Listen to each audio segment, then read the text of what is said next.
Voilà, et on va continuer à parler de crise énergétique avec notre invitée en plateau. Elle est, elle, dans la majorité. Elle est même en charge de l'économie au sein du gouvernement bruxellois. Et donc la situation des entreprises bruxelloises, ça la concerne au premier chef. C'est le département qu'elle gère dans l'exécutif régional. Nous accueillons Barbara Tract. Bonjour Barbara Tract, donc membre d'Ecolo. D'abord, peut-être cette grande réunion autour du Premier ministre Alexander De Croo avec des représentants des différents niveaux de pouvoir, dont la région bruxelloise, et des représentants du monde patronal.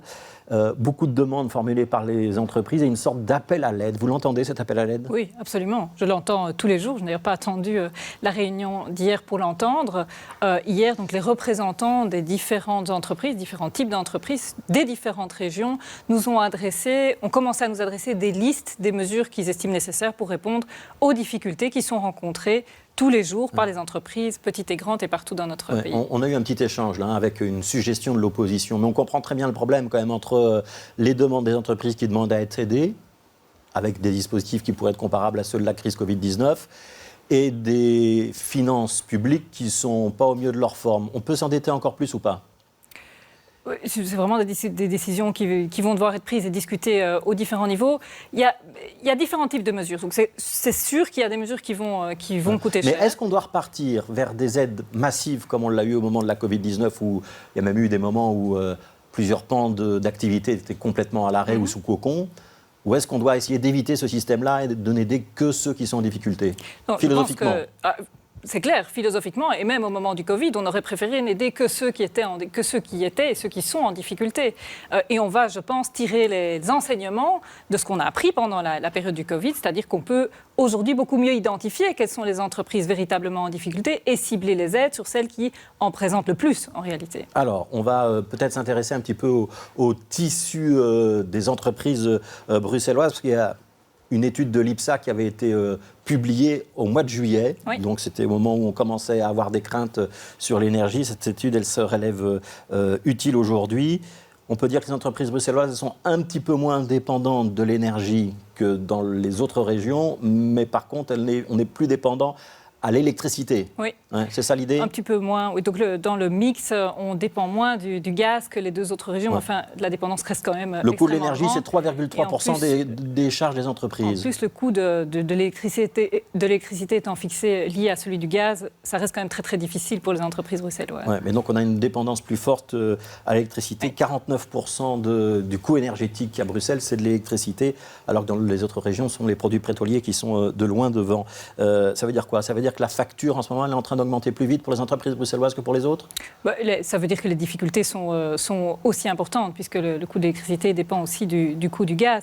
Ce qui est peut-être marquant pour notre région, où on a moins de grandes industries ou d'industries qui sont très énergivores, c'est que les entreprises qui sont les plus touchées aujourd'hui ou les plus sensibles au différentiel de coût d'énergie, ce sont des entreprises qui avaient été aussi touchées en première ligne par la crise du coronavirus. Oui, on peut citer des...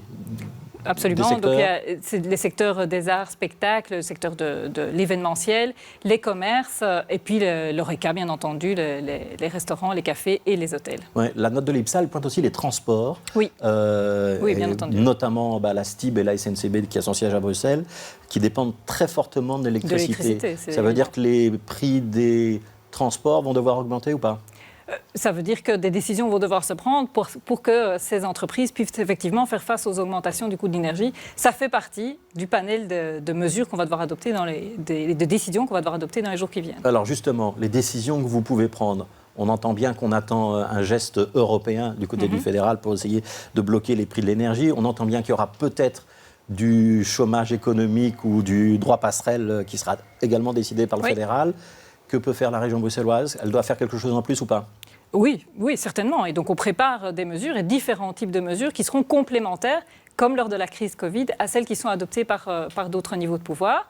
On doit adopter deux types de mesures. D'abord des mesures de type de protection, des mesures boucliers. On veut éviter que les entreprises qui sont saines doivent choisir entre payer leurs factures et soit de se payer eux-mêmes pour les indépendants, soit de payer leurs employés. On veut que ces entreprises puissent continuer leur activité, éviter des catastrophes sociales. Concrètement, ça veut dire quoi ? Et en même temps, on doit prendre des mesures de transition économique, c'est-à-dire des mesures qui vont réduire la dépendance à l'énergie et donc maîtriser aussi les coûts de l'énergie. Concrètement, là, une mesure de protection, ça veut dire quoi ? Ça veut dire qu'on va interdire à un fournisseur d'énergie, par exemple, de couper le compteur si on n'a pas payé. On va permettre des étalements de factures, on va accorder des crédits.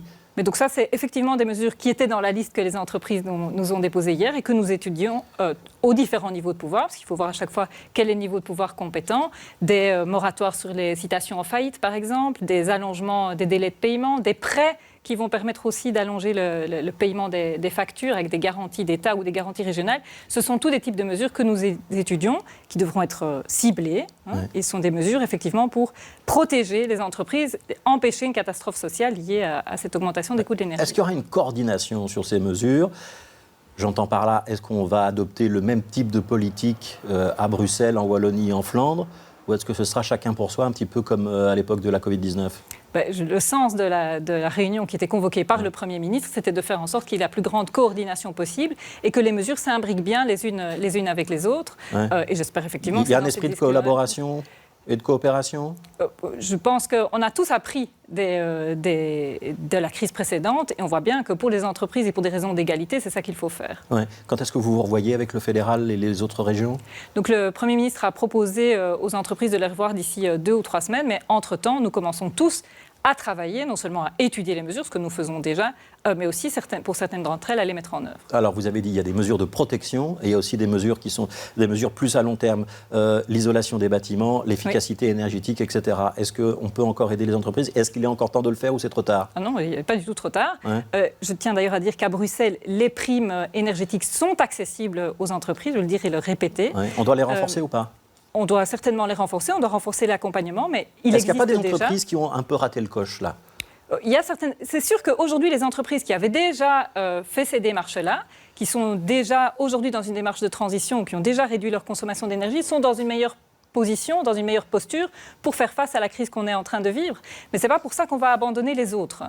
Et donc on continue, on va effectivement renforcer ces aides, renforcer les soutiens, identifier avec les entreprises quels sont les postes sur lesquels elles peuvent réduire leur consommation, les postes réels, et aussi permettre aux entreprises qui sont aujourd'hui en grande difficulté d'effectuer en même temps qu'elles répondent à la crise, des investissements pour le futur. Donc il y a des experts en question énergétique de la région bruxelloise, de Hub Bruxelles ou d'autres qui peuvent aider ? Absolument. Ils sont déjà là, non seulement de Hub, mais aussi en partenariat avec les entreprises elles-mêmes et avec l'Union des classes moyennes notamment. Mais on sait aussi qu'il y a une grande difficulté pour tout ce qui est travaux d'isolation et autres. Aujourd'hui, c'est de trouver les entreprises, les entrepreneurs qui pourraient le faire, la main-d'œuvre qui pourrait le faire. On sait que le marché est quand même un petit peu saturé. Il y a une piste de solution là ou pas ? Mais donc, avec notre collègue qui est le ministre de l'Emploi et de la Formation, ça fait longtemps que nous avons identifié ce secteur et que nous appelons tous ceux et celles qui cherchent un secteur d'avenir à s'engager dans ce secteur-là. C'est un secteur où économiquement et en termes d'emploi et de carrière, il y a des perspectives immédiates. Est-ce qu'il faut craindre qu'il y ait des entreprises qui soient contraintes d'arrêter leur activité cet hiver ? Oui, il faut le craindre, mais on va essayer de tout mettre en œuvre aux différents niveaux de pouvoir, depuis l'Europe jusqu'à Bruxelles. Et c'est le message que voulait adresser le Premier ministre hier.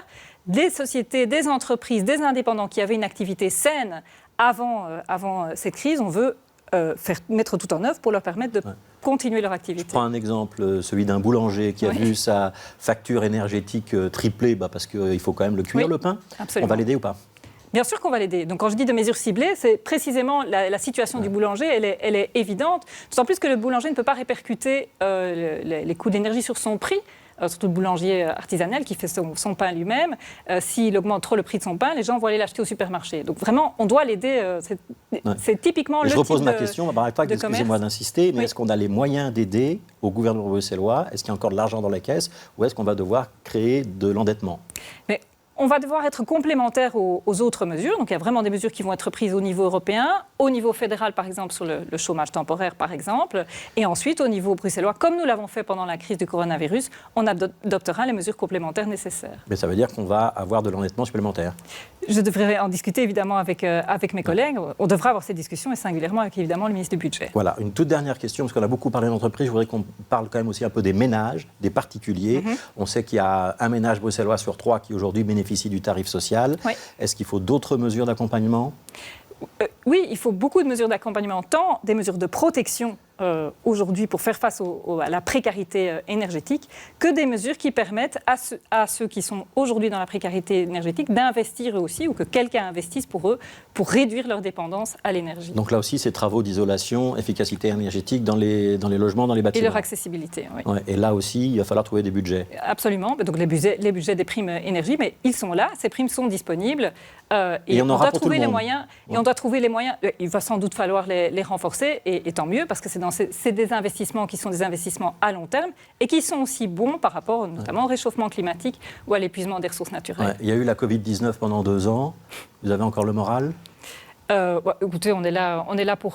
C'est une faire rentrée face. un peu catastrophe quand même pour tous les niveaux de pouvoir. Oui, c'est surtout une rentrée un petit peu catastrophe pour les entrepreneurs et les hommes et les femmes qui sont des entrepreneurs et pour les ménages. Et donc nous, on est là pour aider la population et pour les aider à faire face à ces situations-là. C'est notre job. Et donc oui, j'ai encore le moral pour relever ce défi. Merci Barbara Tract, secrétaire d'État à la transition économique du gouvernement bruxellois. Merci d'avoir été notre invitée.